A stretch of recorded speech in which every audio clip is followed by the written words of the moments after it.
In this video tutorial, we are going to learn about professional ethics. Professional ethics ඇල්ල එච්චර අමාරු පාඩමක් නෙමෙයි. Trust accounting වල යටතේම trust accounting වලට ලකුණු 50කුත් professional ethics යටතට ලකුණු 50කුත් විදිහට එක පේපරයක් විදිහට තමයි මේ professional ethics වලගේ දැනුම ටෙස්ට් කරන්නේ. මේ professional ethics වල අපි අර ඉගෙන ගන්න civil procedure වල criminal procedure වල වගේ ඉගෙන ගන්න අමාරු concept නැහැ. බේසික් කරුණු කාරණා කිහිපයක් තමයි තියෙන්නේ. ඉතින් ඒ නිසා අමාරු නැතුව වැඩි ලකුණු ප්‍රමාණයක් ගන්න පුළුවන් විෂයක් තමයි ප්‍රොෆෙෂනල් එතික්ස් කියලා කියන්නේ. right. එතික්ස් වර්ග ගැන එකින් එක ඉගෙන ගන්නට කලින් අපි මුලින්ම බලමු ඇයි මේ එතික්ස් කියලා දෙයක් අවශ්‍ය වෙන්නේ කියලා. සාමාන්‍ය රැකියාවක් වගේ නෙමෙයි ප්‍රොෆෙෂන් එකක් ගත්තම වෘත්තියක් ගත්තම මේ වෘත්තිය ඇතුලේ වැඩ කරන හැමෝම එක විදිහට වැඩ කිරීම වැදගත් වෙනවා. මොකද එක්කෙනෙක් වැරදි දෙයක් කරොත් ඒක සම්පූර්ණ ප්‍රොෆෙෂන් එකේම රෙපියුටේෂන් එකට ඩැමේජ් එකක් වෙන්න පුළුවන් නිසා. මේ හේතුව නිසා ප්‍රොෆෙෂන් එකකදී ඒ පුද්ගලයන් අනුගමනය කළ යුතු කෝඩ් එකක් එහෙමත් නැත්නම් අනුගමනය කළ යුතු රූල්ස් කිහිපයක් එතික්ස් විදිහට ආචාර ධර්ම විදිහට හඳුන්වලා තියෙනවා. අපි මුලින්ම බලමු මොනවටද මේ ඇයි මෙහෙම එතික්ස් අවශ්‍ය වෙන්නේ කියලා. ලීගල් ප්‍රොෆෙෂන් එකට විතරක් නෙමෙයි පොදුවේ ඕනම ප්‍රොෆෙෂන් එකකට ඇයි එතික්ස් අවශ්‍ය වෙන්නේ කියලා. One reason for the requirement for ethics is to regulate the conduct of the members of the legal profession. And also, in a competitive environment in the field, there may be occurrences of malpractices. Profession එකක් ගත්තම legal profession එකේදී මේ ethics අවශ්‍ය වෙන්නේ මේ legal profession එකේ ඉන්න membersලා, ඒ කියන්නේ lawyersලා හැමෝගෙම conduct එක regulate කරන්න. දැන් ෆීල්ඩ් එකේ ගත්තම ප්‍රොෆෙෂන් එකේ ගත්තම ලෝයස්ලා 100 දෙනෙක් ඉන්නවා නම් මේකෙන් 99 දෙනෙක් හොඳට වැඩ කරත් වැඩක් නැහැ. එක පුද්ගලයෙක් වැරදි විදිහට කටයුතු කරොත් එතකොට ඒ ඉමේජ් එක මේ ලෝයර් කියන ලීගල් ප්‍රොෆෙෂන් එකටමයි ඒ ලෝයර්ගේ ක්‍රියාවෙන් ඩැමේජ් එක වෙන්නේ. මේ හේතුව නිසා ප්‍රොෆෙෂන් එකක තියෙන ඒ රෙපියුටේෂන් එක ඉමේජ් එක ආරක්ෂා කරගන්න ඒකේ ඉන්න මෙම්බර්ස්ලාගේ කන්ඩක්ට් එක රෙගියුලේට් කරන්න එතික්ස් අවශ්‍ය වෙනවා. ඒ වගේම තමයි ලීගල් ප්‍රොෆෙෂන් එකේදී විශේෂයෙන්ම දැන් එක ලෝයර් කෙනෙක් නම් ෆීල්ඩ් එකේ ඉන්නේ. එහෙමත් නැත්නම් ලෝයර්ස්ලා කිහිප දෙනෙක් නම් ෆීල්ඩ් එකේ ඉන්නේ. මෙතන කම්පිටිෂන් එකක් ඇති වෙන්නේ නැහැ.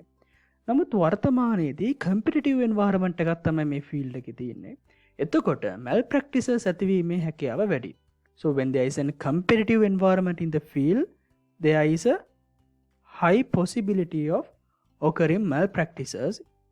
මොකද අර කම්පිටිෂන් එකෙන් එයාලට අවස්ථා අරගන්න ප්‍රොෆෙෂන් එක ඉදිරියට යන්න malpractices ඔස්සේ උන් කටයුතු කිරීමේ හැකියාවක් තියෙනවා.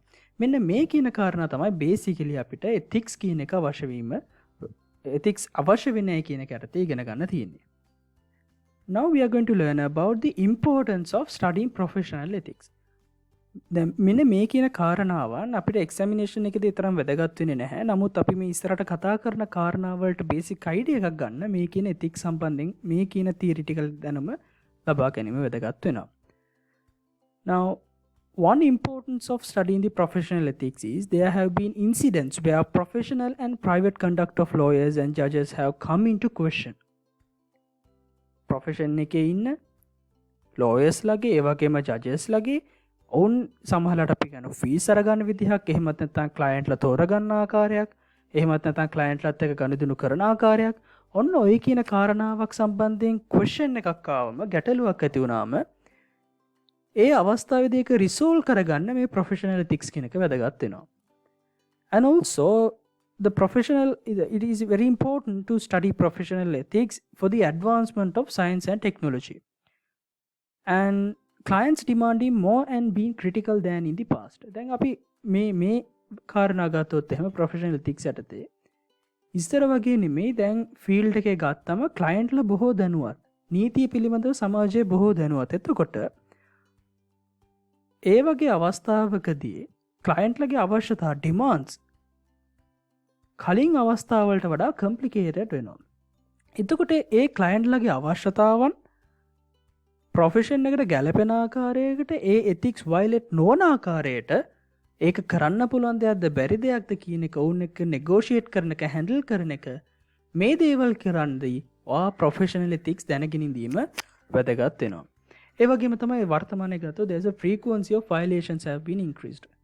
Violations ගොඩක් තියෙනවා. Situations for the legal advice is required have increased in novelty and complexity. දැන් ඉස්සර තිබුණු ඉඩම් නඩු දික්කසාද නඩු වලට වඩා එහා ගියපු තාක්ෂණයත් එක්ක වැඩි වෙච්ච ටෙක්නොලොජි එකත් එක්ක සයින්ස් එකත් එක්ක දියුණු වෙච්ච ලීගල් ඉෂුස් ඇවිල්ලා තියෙනවා. ඒතකොට ඒ වගේ පැතිවලදී යම් රෙගියුලේෂන් එකක් ෆ්‍රේම්වර්ක් එකක් තියෙනවානේ ඒ සම්බන්ධයෙන් ලීගල් ඇඩ්වයිස් දෙනකොට. And also there is an increased number of violations has caused public confidence in legal profession to deteriorate. එතකොට legal profession එක ගත්තාම public confidence කියන එක තාමත් වැදගත්. මොකද public එකට legal profession එක ගැන confidence එක නැති වුණොත් එහෙම එතනදී සමාජයේම තියෙන ආ කටයුතු පිළිබඳව යම් ගැටලුකාරී තත්ත්වයක් ඇති වෙනවා. ඒ නිසා professional ethics ඉතාමත් වැදගත් වෙනවා. මේ field එකට එන හැම කෙනෙක්ම මේ profession එකේ මම මේ enter වෙන profession එකේ තියෙන ethics මොනවද කියලා දැන ගැනීම ඉතාමත් වැදගත් වෙනවා. right. දැන් අපි බලන්න යන්නේ examination එකටත් වැදගත් වෙන professional ethics යටතේ එක step by step අපි ඉගෙනගෙන යමු professional ethics වලටදී ඉගෙන ගන්න තියෙන කාරණා. මුලින් අපි බලමු enrollment එකක්. attorney කෙනෙක් විදිහට enroll වෙන්නේ කොහොමද කියලා.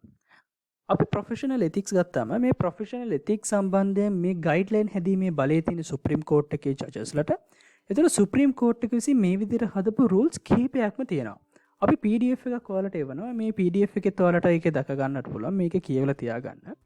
මෙතනදී අපි examination එකේදී ඒ වගේම professional ethics යටතේ විශේෂයෙන්ම අපි බලාගත යුතු Supreme Court rules දෙකක් තියෙනවා. එකක් තමයි Supreme Court rules in 1978 and Supreme Court rules in 1988. enrollment එක සම්බන්ධයෙන් attorney කෙනෙක් විදිහට enroll වෙනකොට කොහොමද enrollment එක සිද්ධ වෙන්නේ කියන එක මේ Supreme Court rules 1978 වල rule 67 වලින් කියලා තියෙනවා.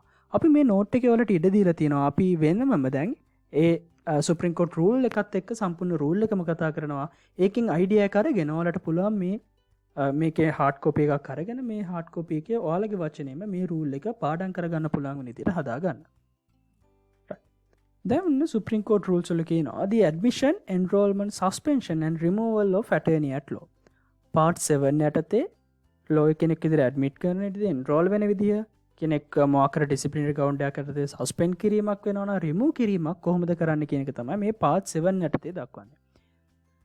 Rule 67 වල කියනවා every person who intends to apply for an admission as an attorney at law shall not less than 6 weeks before he shall so apply give notice. දැන් ඔයා attorney at law කෙනෙක් විදිහට apply attorney at law කෙනෙක් විදිහට කටයුතු කරන්න බලාපොරොත්තු වෙනවා නම් ඔයා notice එකක් දෙන්න ඕනේ සති 6කට කලින්. මේ විදිහට attorney at law කෙනෙක් විදිහට කටයුතු කරන්න සති 6කට කලින් notice එකක් දෙන්න ඕනේ. මෙන්න මේ intention එක දාලා මම මෙන්න මෙහෙම attorney at law කෙනෙක් විදිහට කටයුතු කරන්නයි යන්නේ කියලා. මේ notice එක කාටද දෙන්න ඕනේ? The notice has to be given to the Registrar of the Supreme Court and to the Registrar of the Council of Legal Education. එහෙමත් නැත්නම් law college එකේ registrarටත් Supreme Court එකේ registrarටත් තමයි මේ notice එක දෙන්න ඕනේ. Right? And shall cause his name and place of abode to be posted up at the registry of the Supreme Court and shall cause notice of his intended application to be published once at least in the Gazette of the Republic of Sri Lanka. දැන් මෙතන කියනවා අර විදිහට notice එකක් දෙන්න ඕනේ අපි මේ කියපු Supreme Court එකේ registrarටත් law college එකේ එහෙමත් නැත්නම් Council of Legal Education එකේ registrarටත් එහෙම notice එකක් දුන්නම ඒ අදාළ පුද්ගලයාගේ නම Supreme Court registry එකට ඇතුළත් කරන්න ඕනේ. ඒ වගේම මේ application එක attorney at law කෙනෙක් විදිහට කටයුතු කරන්න කරපු ඒ application එක Gazette එකේ අඩුම තරමේ එක වතාවක්වත් publish කිරීමක් කරන්න ඕනේ කියලා Rule 67 වලදී දක්වලා තියෙනවා. Rule 68 says every such application shall be in the form of a petition to the Supreme Court to which shall be annexed. මේ application එකක් දාන්න ඕනේ කියලා කියනවනේ. මේ application එක දාන්න ඕනේ කියලා කියන්නේ petition එකක් විදිහට. මේ petition එකක් විදිහට මේක දානකොට ඒකත් එක්ක attach කරන්න ඕනේ attachment කිහිපයක් තියෙනවා. එක attachment එකක් තමයි the certificate issued him by the Ceylon Law College in proof of his have passed in the various examination prescribed for the admission of advocates or attorney at law. Attorney at law කෙනෙක් විදිහට කටයුතු කිරීමට අවශ්‍ය කරන exams ටික, ඒ කියන්නේ ලෝ college examination ටික third year විතරයි නම් කරන්න ඕනේ. තර්ඩ් ඉයර් එහෙමත් නැත්නම් first year second year third year කරන් යන ඕන අවස්ථාවකදී මේ හැම එකක්ම පාස් වුණා කියලා ලෝ කොලේජ් එකෙන් තියෙන ප්‍රූෆ් එක, ලෝ කොලේජ් එකෙන් ඉෂුව කරන සර්ටිෆිකේට් එක ඔයා මේ නෝටිස් එකත් එක දෙනකොට මේ ඇප්ලිකේෂන් එකේදී මේ කරන පිටිෂන් එකේ ඇටච් කරන්නට ඕනේ. ඒක තමයි පළවෙනි ඇටැච්මන්ට් එක. දෙවෙනි ඇටැච්මන්ට් එක තමයි an affidavit that the applicant is the identical person mentioned in such certificate and that he has attained the age of 21 years. ඊට පස්සෙ affidavit එකක් දෙන්න ඕනේ. මේ law college එකකින් issue කරපු certificate එකේ ඉන්න පුද්ගලයාම තමයි මම. The applicant is identical person mentioned in such certificate. And also in that affidavit you have to affirm that you have attained the age of 21 years. අවුරුදු 21කට වඩා වැඩි කියන කාරණාවත් සඳහන් කරන්න ඕනේ. Third attachment you have to attach to that petition is a certificate from the attorney at law whose chambers he has attended, that he duly attended his chambers and that he practically understand the details of the practice. Apprentice එක කරන එහෙමත් නැත්නම් ඒ chamber එකේ attorney at law issue කරන certificate එකත් එහෙමත් නැත්නම් ඒ letter එක මේ application එකේදී එහෙමත් නැත්නම් petition එකට attach කරන්න ඕනේ. හතරවෙනි attachment එක තමයි a certificate from the principal of the law college that he has successfully completed any practical training course as may be prescribed. Chambers වලින් ඇප්‍රැන්ටිස් එක කරනකොට ඒ ඇටර්නි ඇට් ලෝ කින් සර්ටිෆිකේට් එකක් ඕනේ. ඒ වගේම තමයි ලෝ කොලේජ් එකේ ප්‍රින්සිපල් විසින් නිකුත් කරන්න ඕනේ මේ ප්‍රැක්ටිකල් ට්‍රේනින් කෝස් එක සක්සස්ෆුලි මේ ඇප්ලිකන්ට් කම්ප්ලීට් කරලා තියෙනවායි කියලා. ඊට අමතරව ඇටැච්මන්ට් එකක් කරන්න ඕනේ certificate from 2 or more attorneys of at least 7 years standing that the applicant is person of good repute and that there is no impediment or objection to his enrollment as an attorney at law. ඇප්‍රැන්ටිස් එක කරන ලෝ එකෙන් හැරුණම අඩුම තරමේ අවුරුදු 7ක service experience එකක් තියෙන ඇටර්නි කෙනෙක් විදිහට ඕට්ස් දීලා අවුරුදු 7කට වඩා වැඩි කාලයක් ප්‍රැක්ටිස් එකේ ඉන්න ඇටර්නීස්ලා දෙන්නෙක්ගෙන් certificates from 2 or more attorneys character certificate එකක් අවශ්‍ය වෙනවා. good repute එකකින් ඉන්නේ. ඒ වගේම මේ පුද්ගලයා attorney at law කෙනෙක් විදිහට enroll කරනවට කිසිම objection එකක් නැහැ කියලා සඳහන් කරපු letters දෙකක් එහෙමත් නැත්නම් certificates දෙකකුත් මේ application එකටම attach කරන්න ඕනේ. ඊට පස්සේ rule 69 වලින් කියනවා the Supreme Court shall thereupon direct the registrar to inquire and report whether the applicant is of good repute and whether there exists any objection to his enrollment as an attorney at law. දැන් මේ විදිහට notice එකක් දීලා attorney at law කෙනෙක් විදිහට enroll කරන්න කියලා application එකක් petition එකක් විදිහට දාලා ඒ petition එකේ මෙන්න මේ අපි කලින් සඳහන් කරපු attachment ටික දැම්මට පස්සේ Supreme Court එක direct කරනවා යාලගේ registrarට මේ application එක සම්බන්ධ inquiry එකක් කරලා report එකක් දෙන්න කියලා. මේ report එකේ සඳහන් වෙන්න ඕනේ මේ applicant good repute එකක් තියෙනවද, ඒ වගේම මේ applicant ව enroll කිරීම සම්බන්ධයෙන් objections තියෙනවද කියලා ඒ සම්බන්ධයේ report එකක් දෙන්න ඕනේ Supreme Court එකට. එතකොට මේ Supreme Court එකට upon such report එක හම්බුනාම Supreme Court shall either direct the applicant to be sworn or affirmed and admitted and enrolled or make such order as it may deem proper. එතකොට මේ report එකේ findings වලට අනුව Supreme Court එකට පුළුවන් මේ applicant දිවුරුම් දීම සඳහා දිනයක් නියම කරන්න, direct කරන්න. එහෙමත් නැත්නම් ඒ report එකේ සඳහන් කරුණු අනුව වෙනත් proper decision එකක්, proper order එකක් දීමේ හැකියාවකුත් Supreme Court එකට තියෙනවා. ඉතින් ඔන්න ඔය කියන කාරණාව තමයි enrollment එක සම්බන්ධයෙන් ඉගෙන ගන්න තියෙන්නේ Rule 67, Rule 68 සහ Rule 69 යටතේදී.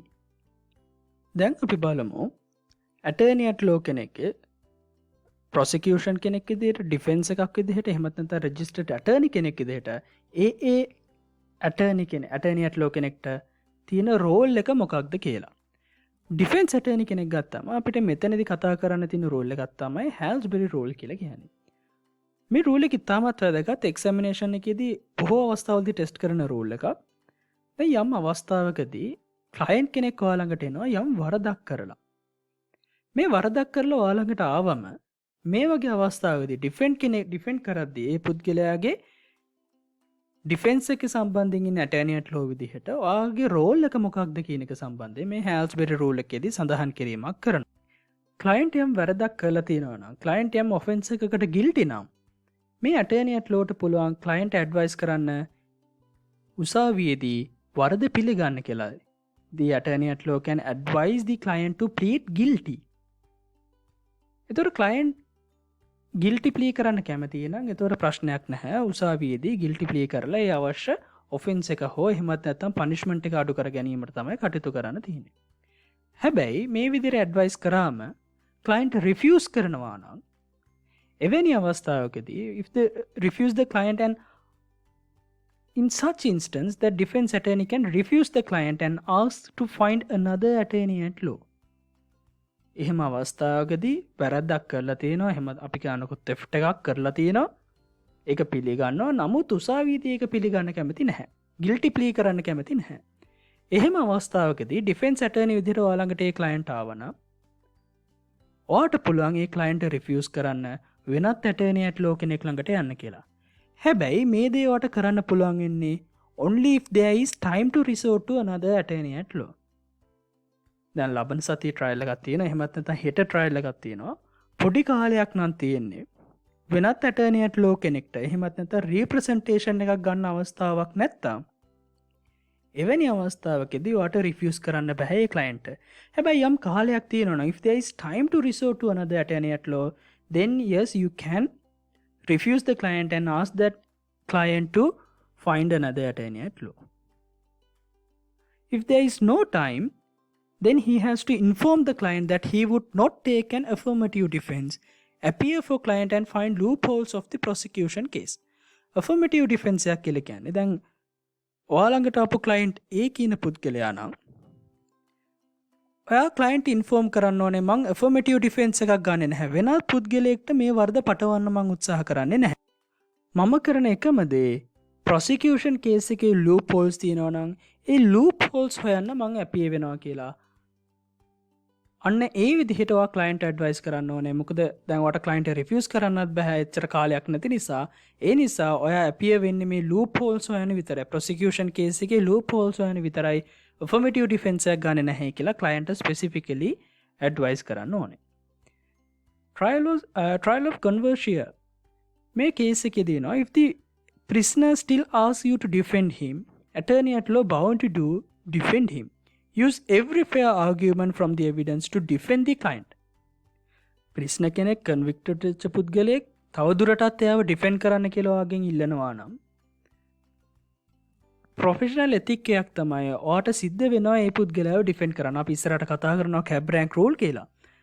එතකොට මේ අවස්ථාවේදී ඩිෆෙන්ස් ඇටර්නිට එයා බවුන්ඩ් වෙනවා මේ ක්ලයන්ට් ඩිෆෙන්ඩ් කරන්න and also he has an obligation to use every fair argument from the evidence to defend the client. තියෙන evidence වලින් මේ ක්ලයන්ට් ඩිෆෙන්ඩ් කරන්න පුළුවන් සේරම fair argument සියල්ලම අරගන්න legal obligation එකක් මේ attorney at lawට තියෙනවා. right? ඔන්න ඔය කියන කාරණාව තමයි defense attorney කෙනෙක්ගේ role එක බවට පත් වෙන්නේ. දැන් අපි බලමු prosecution attorney කෙනෙක්ගේ role එක මොකක්ද කියලා. මේක Supreme Court 1988 වල අපි කලින් කතා කරේ Supreme Court 1978. දැන් අපි කතා කරන්නේ Supreme Court 1988 වල rule number 52 වල සඳහන් කරනවා prosecution attorney කෙනෙක් ගැන. දැන් අපි බලමු මෙන්න මේ rule number 52 ගැන. Rule number 52 says that it shall be the duty of the attorney at law appearing for the prosecution to bring to the notice of the court any matter which if withheld may lead to a miscarriage of justice. Prosecution attorney එකේ duty එක තමයි to bring to the notice of the court any matter which it, if withheld may lead to a miscarriage of justice. යම් කාරණාවක් වසන් කරොත් හැංගුවොත් එහෙම එතනදී unjust එකක් වෙනවා නම් miscarriage of justice එකක් වෙනවා නම් ඒ දේවල් හංගන්නේ නැතුව හැම දෙයක්ම කෝට් එකේ notice එකට ගෙනීමේ වගකීමක් duty එකක් prosecution attorneyට තියෙනවා. දැන් prosecution attorneyට කරුණු දැනගෙන ඒක අවාසිදායක වෙනවා නම් තමාගේ client ඒ දේ හංගාගෙන සිටීමෙන් ඇත්ත කරුණු එළියට එන්නේ නැත්නම් justice prevail වෙන්නේ නැත්නම් ඒ විදිහට ඒ කරුණ වසන් කරගෙන ඉන්නට බෑ. It is the duty of the prosecution attorney as in professional ethics. Under the rule 52, it is the duty of the attorney at law to bring that information, to bring that document, to bring that evidence to the notice of the court and to uphold the justice.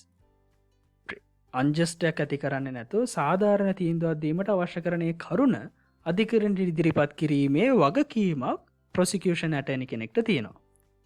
right. දැන් අපි defence එකේ ඉන්න ඇටර්නි කෙනෙක් ගැන කතා කරා, ප්‍රොසිකියුෂන් ඇටර්නි කෙනෙක් ගැන කතා කරා. දැන් අපි කතා කරන්න යන්නේ රෙජිස්ටර්ඩ් ඇටර්නි කෙනෙක් ගැන. සිවිල් ප්‍රොසීඩියර් කෝඩ් එකේ සෙක්ෂන් 24 යටතේ මේ රෙජිස්ටර්ඩ් ඇටර්නි කෙනෙක් දැන දක්වලා තියෙනවා.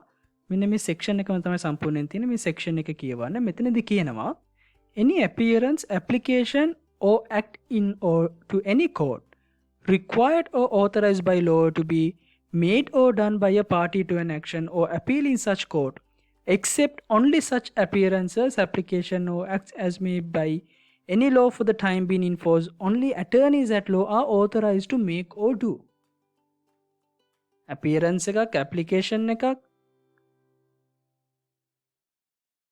කිරීමේ බලය තියෙන්නේ for the time being in force, only attorneys at law authorized to do. attorney at law කෙනෙක් විතරයි authorized වෙන්නේ එහෙම දෙයක් කරන්න.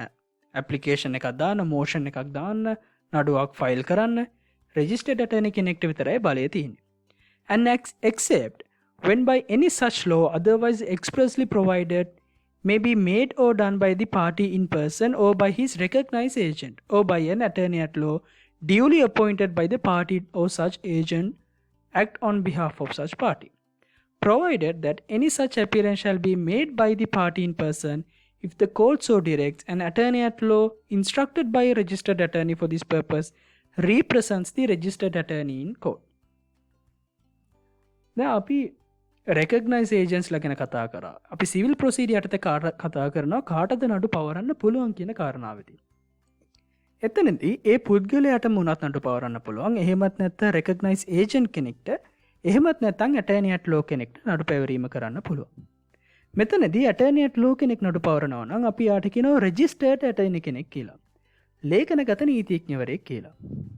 එතකොට මේ ලේඛනගත නීතිඥවරයෙක්ගේ registered attorney කෙනෙක්ගේ ඩියුටි එක තමයි application එකක් තියෙනවා නම් මේ application එකක් කිරීමේ වගකීම තියෙන registered attorneyට. prosecution attorneyට වත් defense attorneyට වත් applications කිරීමේ ඩියුටි එකක් නැහැ. motion එකක් දානවා නම් ඒක කරන්න ඕනේ registered attorney විසින්. right?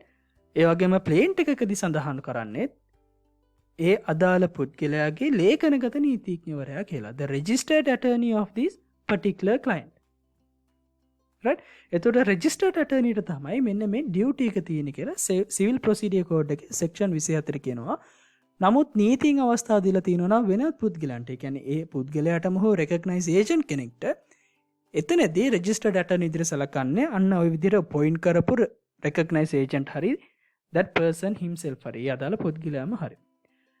Jinadasa vs. Sam Silla case එකේදී කියනවා once proxy filed and registered attorney been appointed, parties cannot personally appear before court, can only appear through their appointed registered attorney. The proxy එකක් file කරලා registered attorney කෙනෙක් appoint කරාට පස්සේ ඒ අදාළ පුද්ගලයා වෙනුවෙන් කටයුතු කිරීමේ බලය proxy එකකින් පවරලා ඉවරයි. In such instance, that party cannot personally appear before court and make applications. All the applications must be made by that so-called registered attorney appointed by that proxy. Right? Daniel versus Sarala Chandradeva case එකේදී කියනවා attorney at law and client has a special relationship. අපි මේ case එකේ ඉතාමත් ඉස්සරහට තවත් වැඩිපුරත් කතා කරනවා. වැදගත් කේස් එකක් Daniel versus Sarala Chandradeva කියන්නේ. මෙතනදී කියනවා සාමාන්‍ය කොන්ට්‍රැක්ට් එකකට වඩා එහා ගියපු legal relationship එකක්, special relationship එකක් attorney at law කෙනෙක් සහ client කෙනෙක් අතර තියෙනවා කියලා. එවැනි හේතුවක් නිසා මේ special relationship එක නිසා that relation can be terminated on special grounds. on the mere fact that there has been a non-payment, you cannot terminate the relationship with a client. සල්ලි ගෙව්වේ නැහැ කියලා, ෆීස් ගෙව්වේ නැහැ කියලා attorney at law කෙනෙක්ට බෑ client කෙනෙක් එක්ක තියෙන relationship එක නැති කරන්න. මේකේ process එකක් තියෙනවා. Before withdrawing the proxy, the attorney must give reasonable notice. Reasonable notice එකක් දීලා ඒ වගේම වෙනත් attorney කෙනෙක් appoint කරන්න කාලයක් දීලා තමයි ඒ අවස්ථාවේදී non payment එක payment එක කරේ නැත්නම් තමයි professional fee එක ගෙව්වේ නැත්නම් තමයි attorney at law කෙනෙක්ට පුළුවන් වෙන්නේ client කෙනෙක් එක්ක තියෙන මේ special relationship එක terminate කරන්න. right? හරි. දැන් අපි කතා කරන්න යන්නේ attorney at law කෙනෙක්ගේ duty එකක තියෙන duties මොනවාද? Scope of attorney at law's duties. Section 41 of the Judicature Act states that every attorney at law shall be entitled to assist and advise clients and to appear, plead or act in every court or other institution established by law for the administration of justice, and every person who is party to or has claims to have the right to be heard in any proceedings in any such court or other such institution shall be entitled to be represented by an attorney at law. attorney at law කෙනෙක්ට පුළුවන් ඒ වගේම attorney at law කෙනෙක් entitled වෙනවා Judicature Act එකේ section 41කට අනුව ඕනම client කෙනෙක්ට advice කරන්න, ඒ client ව assist කරන්න, client වෙනුවෙන් appear වෙන්න, ඒ වගේම client වෙනුවෙන් යම්කිසි කරුණක් පිළිගන්න, plead කරන්න, administration of justice සම්බන්ධයෙන් කටයුතු කිරීමේ වගකීමක් බලයක් duty එකක් section 41 යටතේ Judicature Act එකේ section 41 යටතේ දාලා තියෙනවා.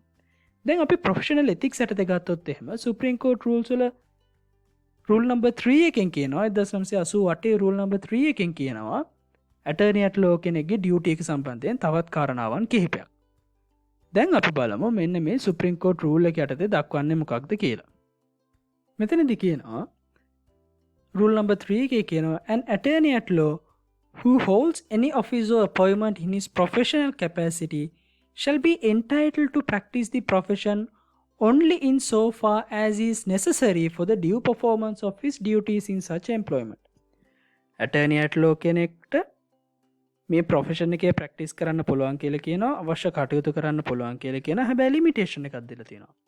in so far as is necessary for the due performance of his duties. එයාට තියෙන duties perform කිරීමට අවශ්‍ය කරන ඕනම කාර්යයක් කිරීමේ හැකියාවක් මෙන්න මේ attorney at law ට තියෙනවා කියලා කියනවා. shall be entitled to practice the profession only in so far as is necessary for the due performance of his duties. එතකොට ඕනම දෙයක් කරන්න පුළුවන් attorney at law කෙනෙක් විදිහට යාගේ කාර්යය, යාගේ duty එක perform කිරීමට අවශ්‍ය ඕනම කාර්යයක් කිරීමේ බලයක්, scope එකක් එහෙමත් නැත්නම් duty එකක් attorney at law කෙනෙක්ට තියෙනවා කියලා කියනවා.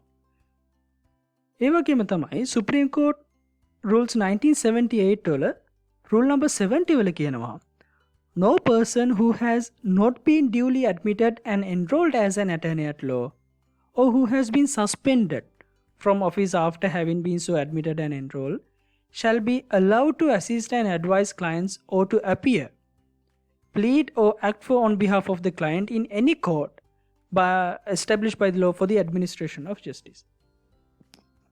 සරලවම කිව්වොත් එහෙම දැන් අර අපි 1988 rule 3 යටතේ කියලා කිව්වා attorney at law කෙනෙක්ට එයාගේ duties perform කිරීමට අවශ්‍ය ඕනම කාර්යයක් කිරීමේ බලය තියෙනවා කියලා. ඊට පස්සේ අපි Judicature Act එකේ section 41 යටතේ කිව්වා මොනවද attorney at law කෙනෙක්ට කරන්න පුළුවන් දේවල් කියලා. 1978 Supreme Court rules වල rule number 70 වල කියනවා attorney at law කෙනෙක් නෙමෙයි නම් එහෙමත් නැත්නම් attorney at law කෙනෙක් විදිහට enroll වෙලා දැන් යාම suspend කරලා නම් එහෙම පුද්ගලයෙක්ට බැහැයි කියලා කියනවා not allowed to assist or advise clients or to appear. A client වෙනුවෙන් appear වෙන්නත් බෑ, client legal advice දෙන්නත් බෑ, client ලට advice කරන්නත් බෑ, ඒ වගේම අධිකරණයක පෙනී ඉන්නත් බෑ කියලා cannot appear. right? එතකොට මේ scope එක ගත්තම ඩියුටි එක ගත්තම attorney at law කෙනෙක්ට විතරයි මේ විදිහට වෙනත් කෙනෙක්ව appear කරලා අධිකරණයේ පෙනී හිඳීමේ හැකියාවක් තියෙනවා. සස්පෙන්ඩ් කරලා නම් ඒත් ඒ අදාළ පුද්ගලයාට ඒ විදිහට ඇපී වෙන්න බැහැයි කියලා මේ සුප්‍රීම් කෝට් රූල්ස් වල පැහැදිලිව දක්වලා තියෙනවා. දැන් එතකොට ඔයාලට තේරෙනවා ඇති මේ ප්‍රොෆෙෂන් එකේදී කාටද පුළුවන්කම තියෙන්නේ. ඒතකොට ඇටර්නි ඇට් ලෝ කෙනෙක්ට විතරක් කෝට් එකේ ඉන්න පුළුවන් කියන එක අපි දන්නවා. නමුත් මේකට බේසිස් එක තියෙනවා. එතික් එක මොකද්ද? ප්‍රොෆෙෂනල් එතික් එක මොකද්ද? මොන රූල් එකේද මේක තියෙන්නේ කියන එක දැන් ඔයාලට ඉගෙන ගන්න පුළුවන්. ඔන්න ඔය විදිහට තමයි ඇටර්නි ඇට් ලෝ කෙනෙක්ට අධිකරණයේ පෙනී දීමේ හැකියාවක් තියෙන්නේ. ඇඩ්මිනිස්ට්‍රේෂන් ඔෆ් ජස්ටිස් කියන කාරණාවට කන්ට්‍රිබියුට් කිරීමේ හැකියාවක් ලැබෙන්නේ මෙන්න මේ කියන ප්‍රොෆෙෂනල් එතික් රූල්ස් යටතේ. Now we are going to learn about the situations where an attorney at law is considered as ceased to act as an attorney at law.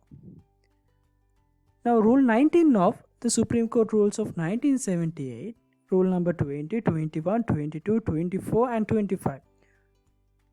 Those rules set out instances where it considers as attorney at law has ceased to act as in that capacity.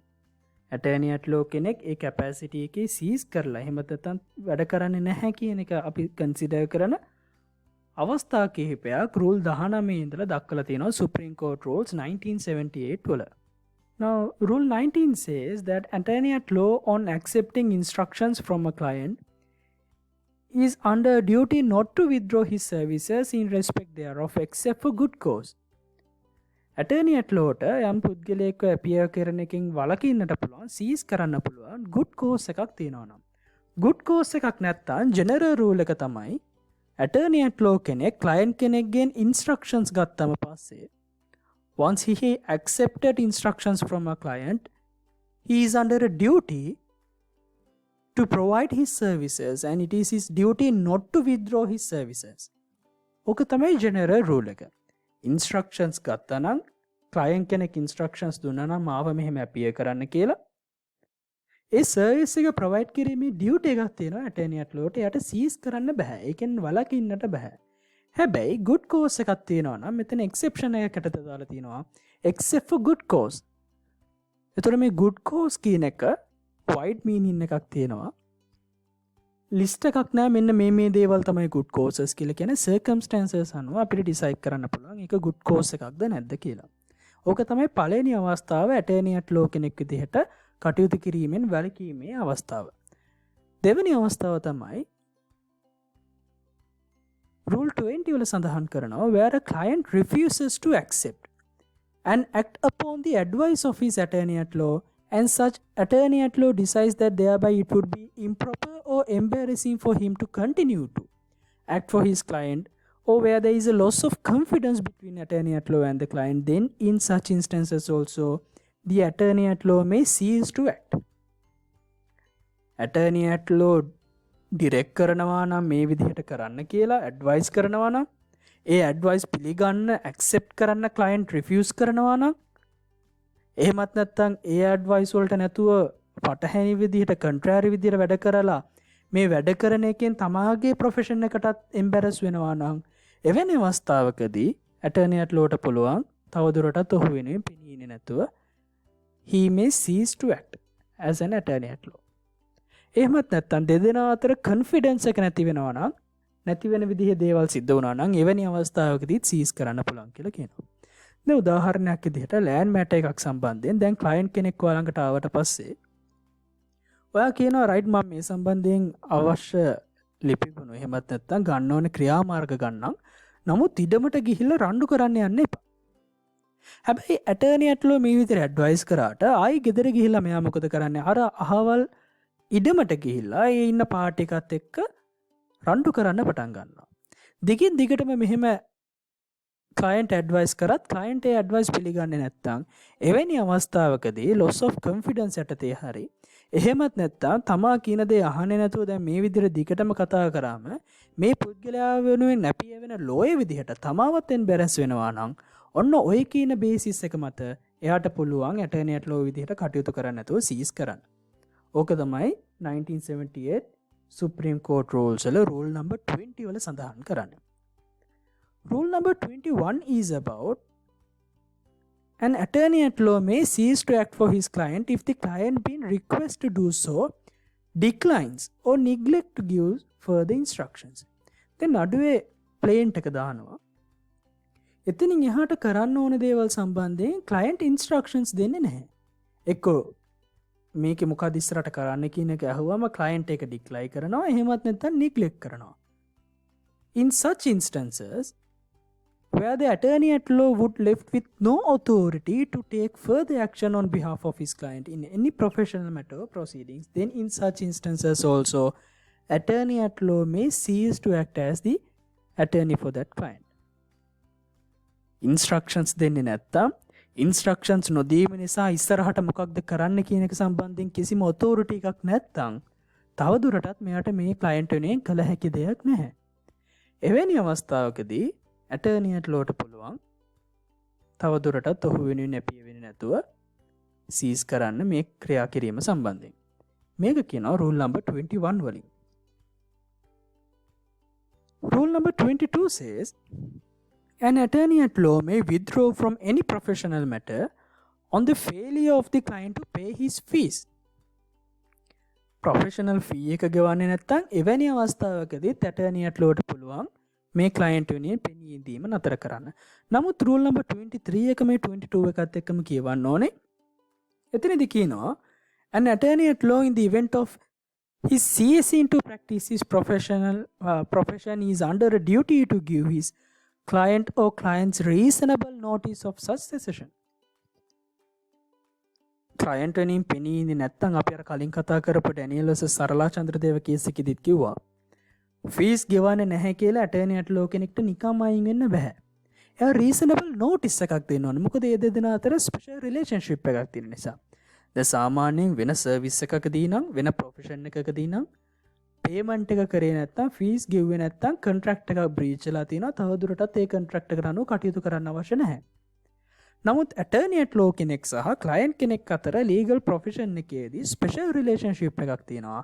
ඒ නිසා payment එක කරේ නැහැ කියන පදනම මත basis එක මත ඔයාට බෑ client වෙනුවෙන් පෙනී හිඳීම නතර කරන්න. You still have to represent him and you have to give a reasonable notice before the cessation.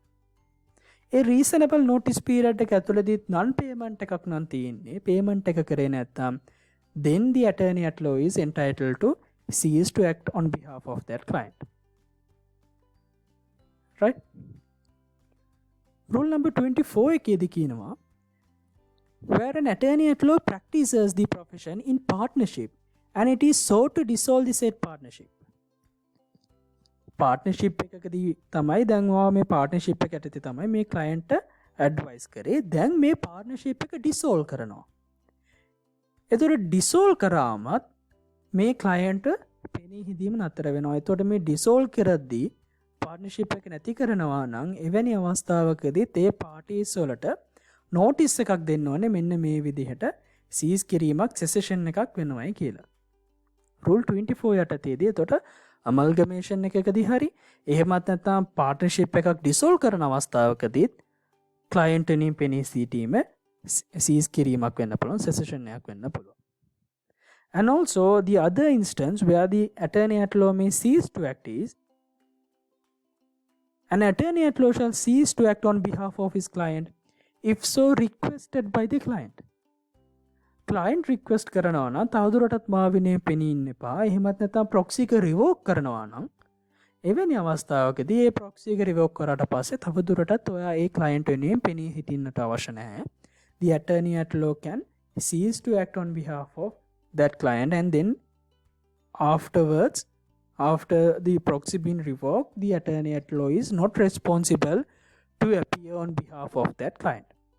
එතකොට ඔන්න ඔය අවස්ථාව තමයි මේ ඉන්ස්ටන්සස් තමයි අපිට ප්‍රොෆෙෂනල් එතික්ස් යටතේ ඇටර්නි ඇට් ලෝ කෙනෙක්ට තමාගේ ඩියුටි එකෙන් සීස් වෙන්න පුළුවන් අවස්ථාව විදිහට සෙසෙෂන් එකක් වෙන අවස්ථාව විදිහට හඳුනා ගන්න පුළුවන්. right. දැන් අපි කතා කරන්න යන්නේ ඇටර්නි ඇට් ලෝ කෙනෙක්ට against disciplinary actions ගන්න පුළුවන් කොහොමද කියලා. right. 1978 constitution එකේ article 136 වලදී right, article 136 says it empowers the Supreme Court to make rules relating to the disciplinary control of the attorney at law. මෙන්න මේ ආටිකල් එක යටතේ තමයි සුප්‍රීම් කෝට් ජජස්ලා විසින් අර අපි කතින් කතා කරපු 1978 කරපු සුප්‍රීම් කෝට් රූල්ස් 1988 හදපු සුප්‍රීම් කෝට් රූල්ස් මේ සුප්‍රීම් කෝට් රූල්ස් හදන්නේ ඇටර්නි ඇට් ලෝ කෙනෙක්ගේ ඩිසිප්ලිනරි එක කන්ට්‍රෝල් කරන්න. එතකොට අපි සුප්‍රීම් කෝට් රූල්ස් යටතේ වෙනම කතා කරනවා මේ ඩිසිප්ලිනරි ඇක්ෂන් සම්බන්ධයෙන් ජුඩිකේච් ඇක්ට් එකේ ස්පෙસિෆිකලි දාලා තියෙනවා ඩිසිප්ලිනරි ඇක්ෂන් සම්බන්ධයෙන්. Section 42 of the Judicature Act says that the Supreme Court shall have the power to refuse to admit and enroll any person applying to be so admitted and enroll as an attorney at law, and shall, if required to do so by the applicant, assign and decline open court for refusal for such refusal. Supreme Court shall have power to refuse to admit and enroll. එතකොට supreme court එකට තමයි power එක තියෙන්නේ යම් පුද්ගලයෙක්ව enroll කරගන්නවද නැද්ද කියන එක සම්බන්ධයෙන්. And if required to do so by the applicant, assign and decline open court the refusal reasons for the refusal. refuse කරනවා නම් මේ refuse කරේ ඇයි කියලා අහනවා නම් මේක open court එකේදී ඒකට අදාළ reasons දෙන්නත් බැඳිලා ඉන්නවා කියලා කියනවා Supreme Court rule එකේ. Subsection 2 says every person admitted and enrolled as an attorney at law who shall be guilty of an offence, guilty of any deceit, malpractice, crime or offence, may be suspended from practice or removed from office by any 3 judges of the Supreme Court sitting together. ඒ කියන්නේ inquiry එකක් කරලා අපි ඉස්සරහට කතා කරනවා මේ ප්‍රොසීඩර් එක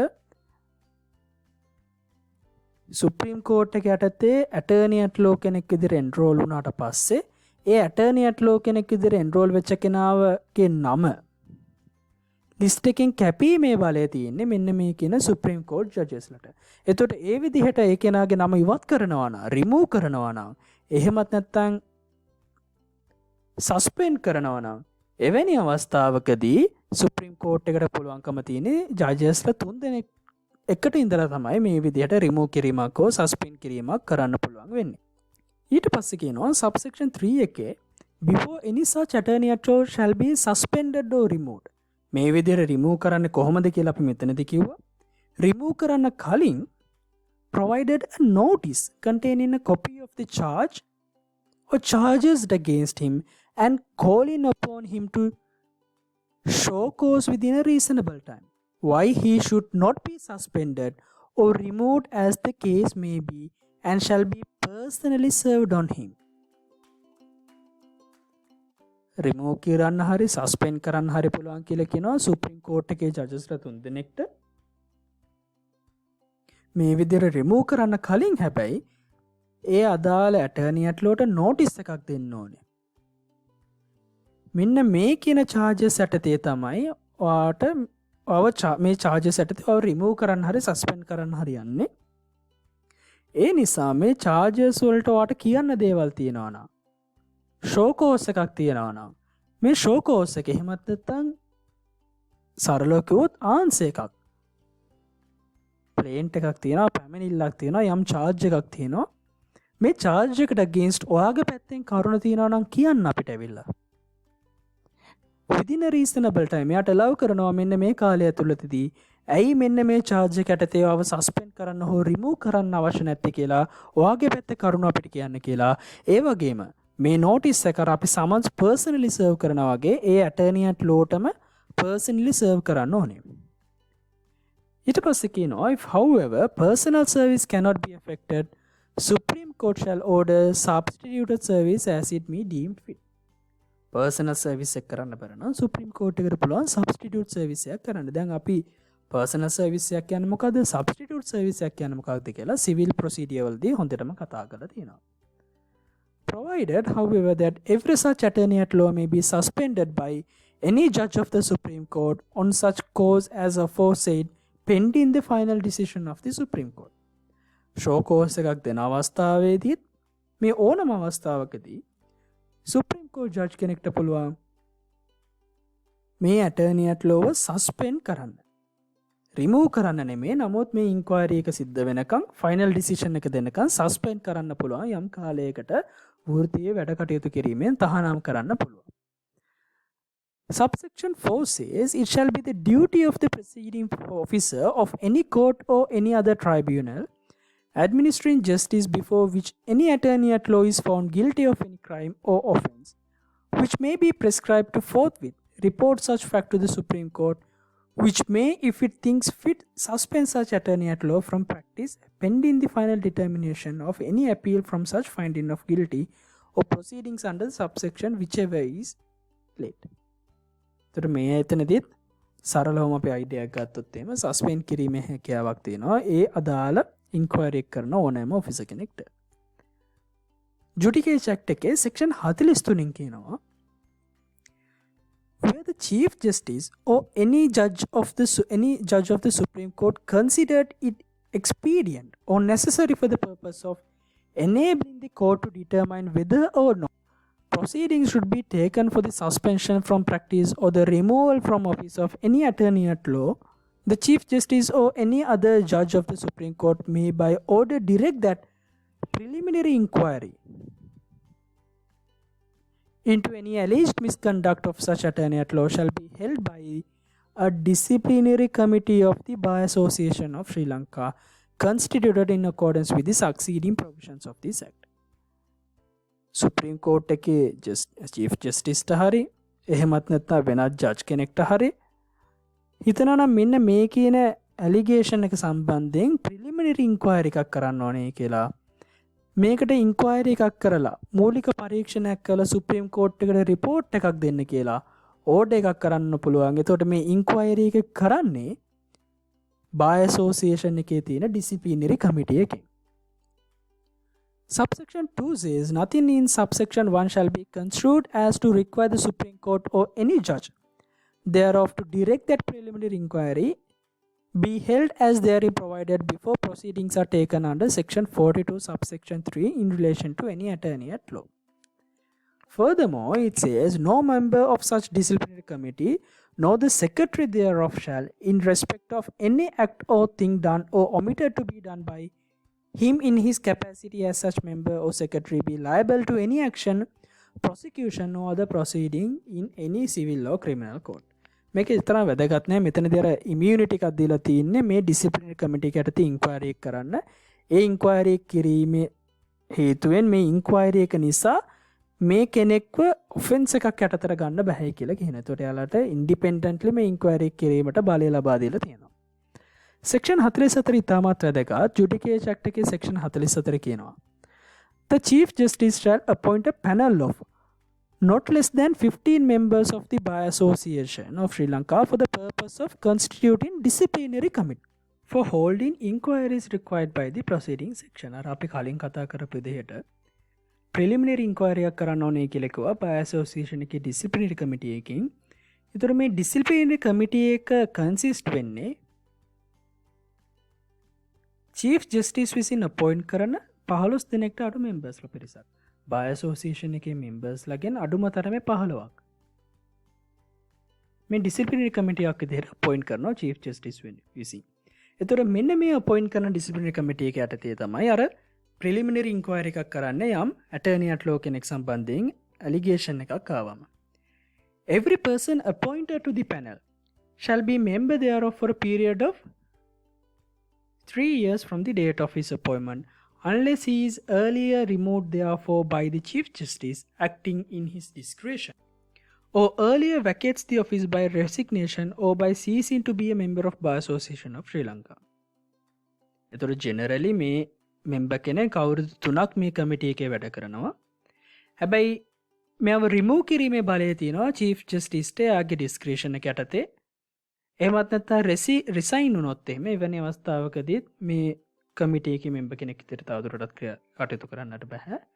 ඒ වගේම තමයි Bar Association එකේ member කෙනෙක් විදිහට නැතුව Bar Association එකේ membership එකකින් ඉවත් වුණොත් in such instance also that member is considered as left or removed from that disciplinary committee. Every member of the panel who vacates office as such by efflection of time shall be eligible for renomination and reappointment. අවුරුදු 3ක් ගිහිල්ලා ඉවරුනාට පස්සේ lapse of time expire වුණාට පස්සේ time එක expire වුණාට පස්සේ renomination එකකට ඒවහමත් නැත්ත රීඅපොයින්ට්මන්ට් එකකට මෙයාලා එන්ටයිටල් වෙනවා කියලා කියනවා. Subsection 3 says any casual vacancy in the panel may be filed by the Chief Justice where any inquiry is required under Section 43 to be held by a disciplinary committee. The Chief Justice shall appoint 3 persons among the members of the panel to constitute the disciplinary committee for the purpose of an inquiry and shall appoint one of them to be the chairman of the committee. දැන් 15 දෙනෙක් ඉන්නවා කමිටි එකේ. ඒකේ ඇටර්නියන්ට් ලෝට එරෙහිව යම් දැන් ඇලිගේෂන් එකක් තියෙනවා එයා යම් ක්‍රයිම් එකක් කරා කියලා. චීෆ් ජස්ටිස් මොකද කරන්නේ මේ 15 දෙනාගේ ඉන්න කමිටි එකෙන් 3 දෙනෙක්ව අපොයින්ට් කරනවා මෙන්න මේ ඒකේ ඇටර්නියන්ට් ලෝට එරෙහිව තියෙන මේ ක්‍රයිම් එක සම්බන්ධයෙන් ඇලිගේෂන් එකට එරෙහිව ඉන්ක්වයරි එකක් කරන්න කියලා. මේ 3 දෙනාගෙන් එක්කෙනෙක්ව අපොයින්ට් කරනවා චෙයාමන් විදිහට මේ කමිටිය එකේ. රයිට්? ඒතර චීෆ් ජස්ටිස් තමයි මේ සම්පූර්ණ ඩිසිප්ලිනරි කමිටි එක සම්බන්ධයෙන් අපොයින්ට්මන්ට් රිමූවල් මේ කිරීම සම්බන්ධයෙන් බලය තියෙන්නේ චීෆ් ජස්ටිස් හට. මේ කියන කාරණා තමයි ජුඩිකේෂන් ඇක්ට් එක යටතේදී ඩිසිප්ලිනරි ඉන්ක්වයරි සම්බන්ධයෙන් විශේෂයෙන්ම කතා කරන්න තියෙන. ඊළඟට අපි බලමු ප්‍රොෆෙෂනල් එතික්ස් යටතේ සුප්‍රීම කෝර්ට් රූල්ස් යටතේ මොනවද මේ ඩිසිප්ලිනරි ඉන්ක්වයරි සම්බන්ධයෙන් සටහන් කිරීම තියෙන්නේ කියලා.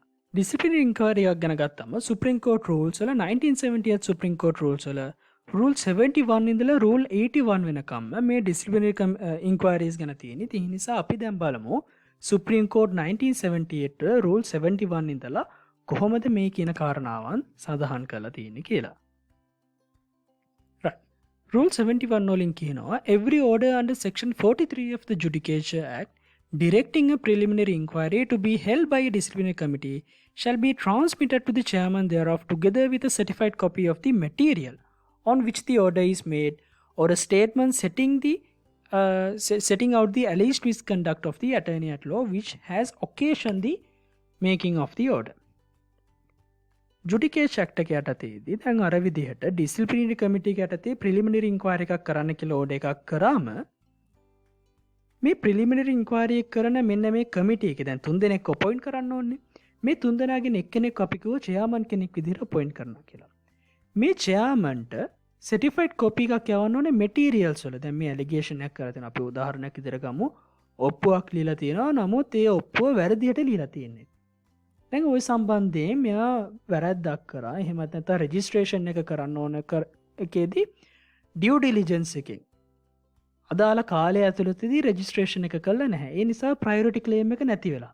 මෙන්න මේ වගේ දෙයක් හේතුවක් නිසා දැන් ඔන්න allegation එකක් දාලා තියෙනකොට මේක ගැන හොයන්න disciplinary committee එකේ දැන් preliminary inquiry එකක් තියෙනකොට මේ allegation එකට අදාළව තියෙන documents materials තියෙනවා නම් මේ materials ඒ වගේම statement තියෙනවා නම් මේ statements මේ හැමදේම මේ disciplinary committee එකේ chairmanට transfer කරන්න ඕනේ transmit කරන්න ඕනේ කියලා කියනවා rule 71 වලින්.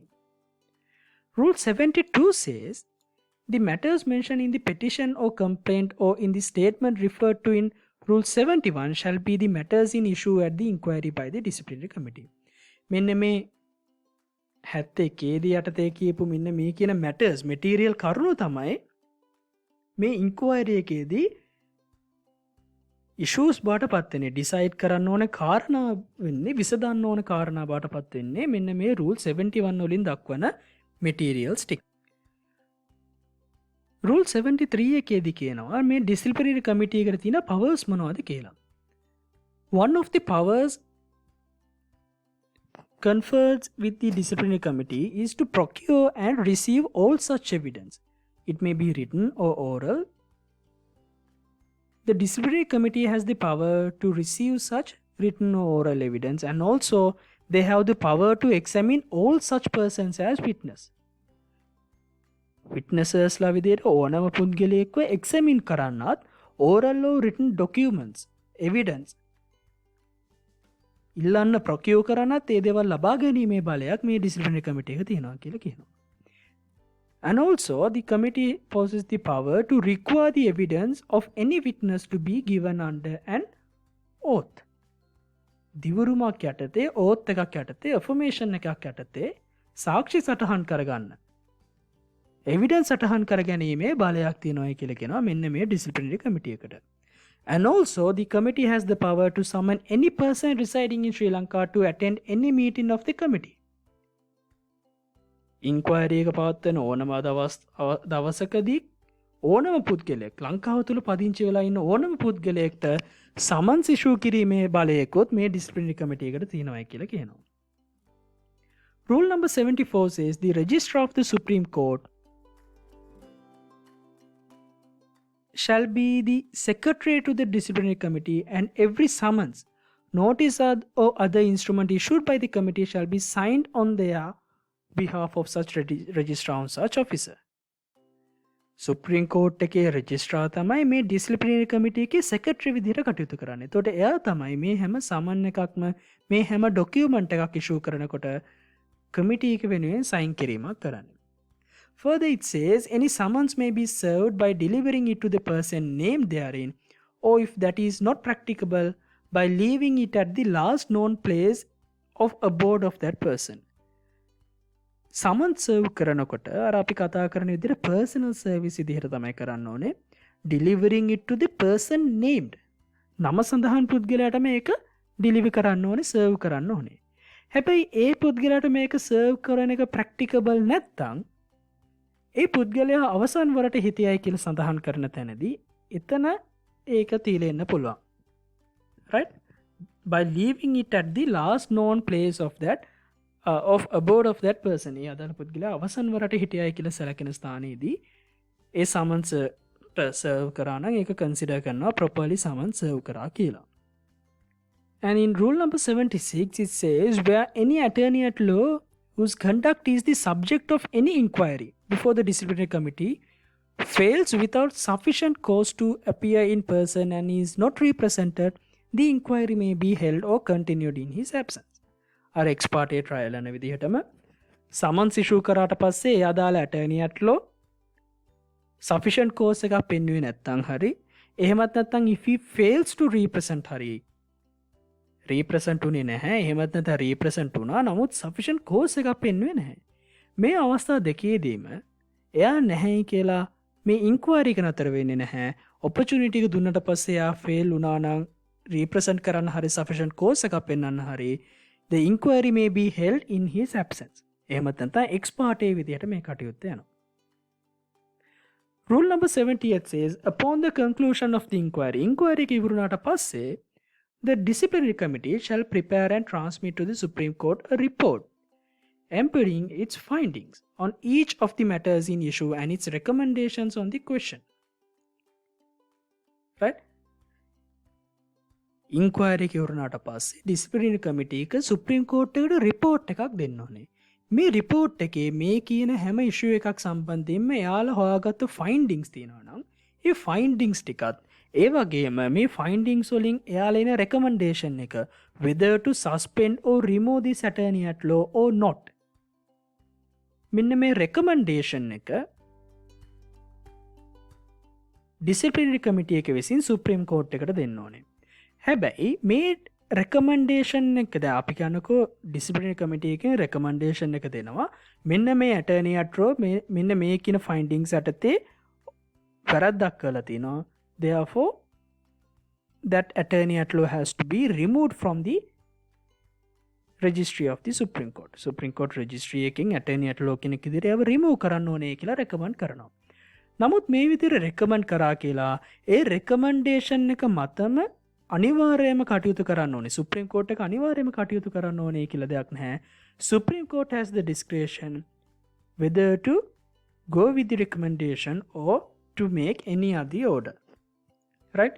මේ suspension එක හෝ removal එක කිරීම සම්බන්ධයෙන් Supreme Court එකට තීරණයක් ගැනීමේ බලයක් තියෙනවා. අර recommendation මතම පදනම් වෙන්න ඕනේ කියලා එකක් නැහැ. Rule number 79 says where the Supreme Court decides that the proceedings for the suspension or removal of attorney at law should be taken, the court will issue a rule containing the charge or charges against him and calling upon him to show cause within a period of 3 weeks. or such further time as it may deem fit why he should not be suspended or removed from office. Supreme Court එක දැන් decide කරනවා නම් right මෙන්න මෙයාව suspend කරන්න හෝ remove කරන්න ඕනේ කියලා. මේ ෆයිනල් චාර්ජ් ෂීට් එක මෙන්න මේ චාර්ජස් ඇටතේ කියලා සති 3ක් ඇතුළත තියාගේ ෂෝ කෝස් පෙන්වන්න කියලා යට රූල් එකක් එහෙමත් නැත්නම් රීතියක් නිකුත් කරන්න ඕනේ. මෙන්න මේ චාර්ජ් එක ඇටතේ රිමූව් කරන්න යන්නේ. ඔයාගේ පැත්තේ මොන හරි දෙයක් කියන්න තියෙනවා නම් ෂෝ කෝස් එකක් කරන්න සති 3ක් ඇතුළතදී කියලා. මේ රූල් එකත් පර්සනලි සර්ව් කරන්න ඕනේ. ඒ වගේම මේ notice එක notice of such rule shall also be given to the Bar Association of Sri Lanka. මේක Bar Association එකටත් කොපි එකක් දෙන්නට ඕනේ. Right? Rule number 80 says, if on the day appointed for showing cause, the respondent does not appear or appears and state that he has no cause to show, the Supreme Court shall make such order in the rule as it thinks fit. Rule එකේ කියලා තියෙනවා remove කරනවා කියලා.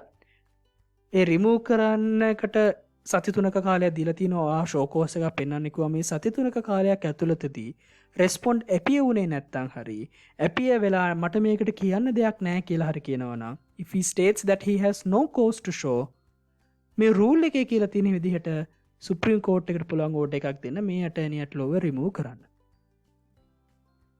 Right? If however the respondent states that he has cause to show එයාට reasons තියෙනවා නම් මෙන්න මේකට ඉදිරිපත් කරන්න then the court shall fix the matter for hearing. එතකොට court එක විසින් hearing එකක් දෙන්න ඕනේ අර supreme court judges ලා 3 දෙනෙක් ඉදිරියේදී. right? ඔන්න ඔය කියන කාරණාවන් ටික තමයි disciplinary action එකක් සම්බන්ධයෙන් විශේෂයෙන් ඉගෙන ගන්නට ඕනේ. supreme court rules යටතේදීත් ඒ වගේම අපි කතා කරපු judicature act එක යටතේදීත් ඇටර්නියට ලෝ කෙනෙක්ට රිහිව කරන ඩිසිප්ලිනරි ඇක්ෂන් එකක් සම්බන්ධයෙන් ඔන්න ඔය දේවල් තමයි මතක තියාගන්න තියෙන්නේ.